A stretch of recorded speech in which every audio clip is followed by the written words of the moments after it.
আসসালামাইকুম। আমি এখন বাবার বাড়িতে আছি। এখন দুপুরের খাবার খাবো। এটা হচ্ছে ধুন্দল ভাজি। ধুন্দলটা হচ্ছে আমাদের গাছের একদম ছাদ বাগান থেকে পেড়ে এটা ভাজি করা হয়েছে। আমি ভয়েস ওভার দিচ্ছি বাড়ির উঠোনে বসে। দেখেন চারপাশে শুধু পশু পাখির আওয়াজ, সুন্দর লাগছে আবহাওয়াটা।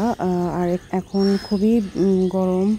সামনে ভাদ্র মাস পড়বে আর প্রচুর পরিমাণে বৃষ্টি হচ্ছে এখানে। বৃষ্টিতে একদম খুবই খারাপ অবস্থা।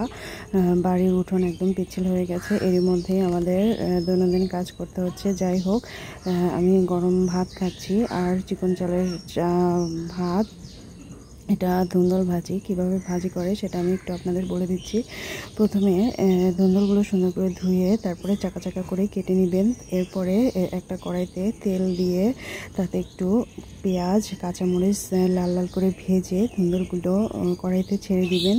তারপরে অনেকক্ষণ ভাজি করবেন, কারণ এই ধুন্দল ভাজি করতে গেলে প্রচুর পরিমাণে পানি উঠে পড়ে আর এই পানি শুকাতে বেশ খানিকটা সময় লেগে যায়।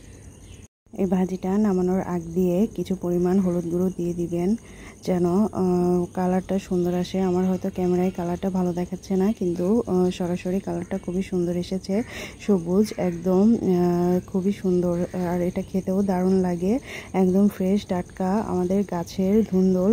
ছাদে খুব সুন্দরভাবে এই ধুন্দলগুলো হয়েছে। আমি হয়তো কোনো একটা ভিডিওতে এই ধুন্দল দেখাবো।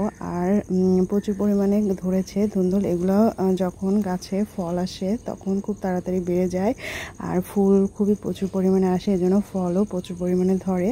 আর এটা খেতে খুবই সুস্বাদু। এই ভাজিটা দিয়ে আমার খাওয়া প্রায় শেষ। এরপর আমি একটা মজার খাবার খাবো, আর সেটা আপনারা দেখতেই পাবেন। দেখেন, আমার প্লেটের ভাতগুলো প্রায় শেষ। আর এটা হচ্ছে গরুর মাংস দিয়ে শোলা কচু। আমাদের উত্তরবঙ্গে এই কচুটার নাম হচ্ছে শোলা কচু। এটা দিয়ে তরকারি রান্না করতে দারুণ লাগে। আল্লাহ হাফেজ।